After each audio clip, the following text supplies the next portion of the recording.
Good evening, everybody, and welcome to Pick 6 Week 2, settling into the high school football season. Last week it was like, oh, high school football's here. This week we're settling in. Yeah. Regular season. Great way to kick things off last week, of course. It really was. This week we keep it going here. There were some good games here tonight. Absolutely. We're a show for all of Southern New England, whether it's your favorite teams in Rhode Island or the big programs in Massachusetts. And that's why Ian and I got together this week and we said, you know what? Tonight's primetime matchup, let's go somewhere different, shall we? Let's go to Hockomock territory.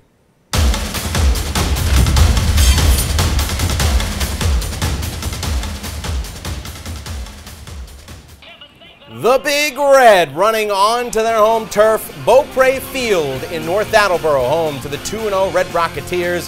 They're hosting 2-1 Taunton, led by head coach, and get this, former Channel 6 intern Brad Sidwell. Get out. Told me he was sorry he couldn't join us at 6 o'clock, but said to say hi to Ken Bell. Isn't that awesome? The legend. So cool, right? In the game, the Tigers getting a little luck on the bounce of the ball there early. How about the Edelman Super Bowl-like catch there? We've had a couple of these to start the season. I caught it! Look. I caught it! I got it! A great play. This game, though, was dominated by the Red Rocketeer rushing attack. Later in the first, Ryan Bannon begins his big night, stomping into the end zone.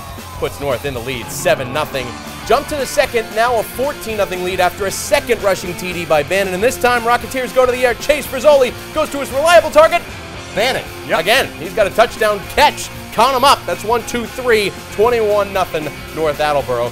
They go up 28-0 before the Tigers finally get on the board.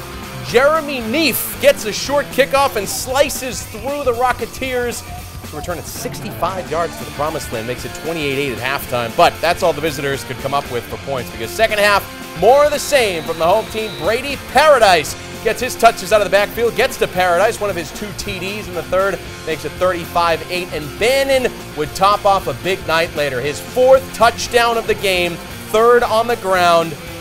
North Attleboro wins our Pick 6 primetime matchup for Week 2. High fives for the kids on the sideline, 42-8 the final. Here's reaction from our primetime player.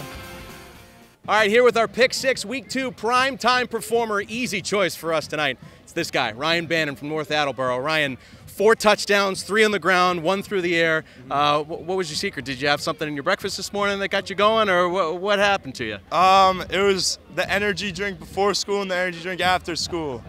Celsius, shout out Celsius, they help a lot. The performance that you guys had tonight, it was obvious from the get-go that you wanted to, ground and pound tonight. How much pride do you take in earning a victory that way? They beat us last year, so we had to come in, play our best game. Our offensive line, we have the best in the Hockomock League. No one can stop us. Victory means a lot. 3-0 now, we gained some momentum. To get off to a 3-0 start, what does it mean to you guys, particularly with all the work you put in through the summer? It means that the hard work has paid off. We have guys, we had 630 lifts every day. We worked hard all summer for this. We got some games left, playoffs. We just got to keep on rolling. What do you have to continue to keep doing here to earn this success? We just got to keep on playing our game, and we're going to win a championship. Okay, there's the confidence right there from Ryan Bannon. 4 touchdowns tonight, our primetime performer. Ryan, congratulations again. Thank you. Thank you. Really impressive performance from North Attleboro, a proud program. Ryan was at the head of that tonight, and obviously Brady Paradise had a couple too, but really, when you have a rushing attack like that, you got to give credit to the big boys like he did. That offensive line dominated the game tonight. 4 touchdowns for number 44 on the night, and NIL deals are trickling down to high school now. For Celsius, get into North Attleboro. We have your first spokesman ready to go for you. All right, we'll go from Massachusetts down here to Rhode Island with Keith Croft, who was newly inducted into the Bishop Hendricken Hall of Fame, leading his Hendricken Hawks in a Division I battle now against last week's primetime matchup winners from Cumberland. This was a 2-point game at halftime, folks, but here in the third, Jeremy Sadie breaking free and scampering into the end zone. He'd have 3 scores on the night. Hendy extending its lead 21-12. On the ensuing drive, the Clippers trying to stay in it. QB run from last week's primetime performer, Evan Spencer. Maybe he had some Celsius today. Sees some grass, he's going to mow it, getting the ball into the red zone. But this drive would end with a turnover on downs. The Hawks keeping Cumbie to 12. Hendricken wins 35-12. Another week, another thriller for Cranston West this week against Portsmouth. Tony Guerrero, SVISports.com there. On fourth down, Kellen Cornell fumbles the snap, gets it back, and scores. The Falcons take a 7-point lead. Fast forward, 14 seconds left. Last chance for the Patriots. Adam to Joseph Sanders, touchdown Pats with 14 seconds left. They go for 2 and the win. Quarterback scrambling, gets to the edge, diving for the pylon, but it's called short of the line. Cranston West wins by an inch. 2 games, 2 one-point wins. Cranston West 27, Portsmouth 26, the final. Wow. Way to finish, Falcons, 2 weeks in a row. Now to Barrington, the Eagles in their home opener, a Division I clash against Burrillville tonight. Barrington head coach Sandy Gorham said it last week. He's going to run the option until they throw dirt on him. They fake the dive, give the pitch to Kellen Johnson. He finds pay dirt. Barrington striking first on the touchdown run. Burrillville put up over 40 points in the first half last week. Here you see how. Logan Gelinas going up deep to Jack Beluzzi, baby. He's got a stride on his defender. Rainbow throw and catch. This one actually becoming quite the barn burner. The Broncos take it 14-6, the final score. In Division II, Lincoln playing down below the hill behind their school, hosting Moses Brown under new head coach Lorenzo Perry. The Quakers knocking on the door. They give to Mason Tokars, who's off tackle and into the end zone for the score. MB taking a 13-6 lead in the third quarter.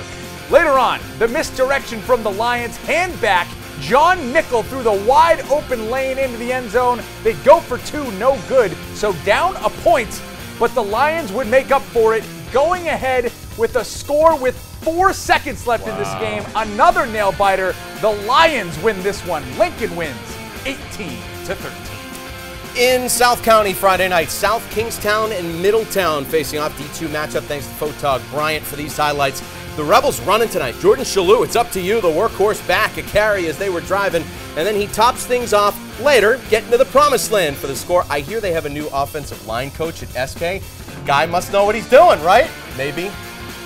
Yeah, he does. Bueller. Middletown would get into the end zone in the second half, but this one belongs to SK tonight. 28-6. Last year's Division III runner-ups, West Warwick up in Pawtucket tonight to take on Shea. Picked this up in the final minutes of the first half. The Raiders trying to push the ball down the field, but the Wizards defense gets to the backfield. Delvin Polanco with the sack, so the Orange team getting the ball back. And they go deep into the playbook here, looking for the halfback pass. That is sniffed out by the Shea defense. Get out of here. Joseph Manu ends the threat. They get their offense going, though, to the tune of a 28-7 West Warwick win. We had Thursday night football in Warwick. We got Friday night football in Warwick. Pilgrim hosting Cranston East Thunderbolts, trying to make lightning strike, but the rusher here met by a group of patriots. What do you call a group of patriots? A militia. Oh, yeah, that's good. Okay, I ask these important questions. The Pilgrim militia, Coit. Come on, man. You're right. East, though, would get on the scoreboard later with a long TD connection. Giovanni Gonzalez finds Amias Reed deep, and he's got the grab 60-yarder for the Bolts. That's a lightning strike, I'd say. Unfortunately for the visitors, it was not enough to rally. Pilgrim take this one low-scoring affair, 13-6, the final. Down to Narragansett for Davies taking on the Mariners, and right away, look at this. Did you see that? Oh. Did you see that? Jomar Lopes looking straight into Brian Geary's camera, making sure he captured it, and he got it perfectly. Yes, we see it. Patriots in for 6. Pats and Mariners playing back and forth. The Narragansett defense says, "Hi, neighbor. No Gansett for you." But later, the Patriots would connect again through the air, this time going to Edgar Melendez for the nice gain. Davies wins on the road Friday, 24-20, the final. Ian? Back up to Massachusetts for the Blue Bombardier Band, perhaps the future Band of the Week. Perhaps. Here on ABC6, rocking the stadium at halftime as Attleboro takes on Bishop Feion in a crosstown game. Early in the first half, looks like Big Blue gets something going. Tunnel screen to the receiver. He's tripped up, though, and the ball comes out.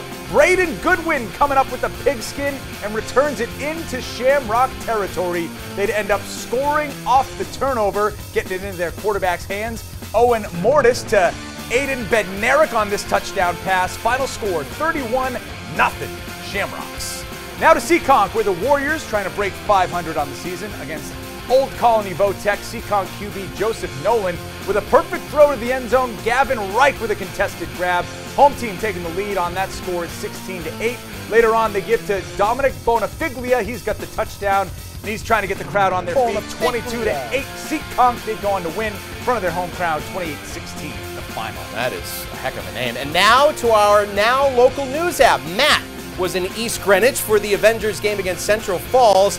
Here you'll see the Warriors, Abraham Rivera, the big boy with the pick.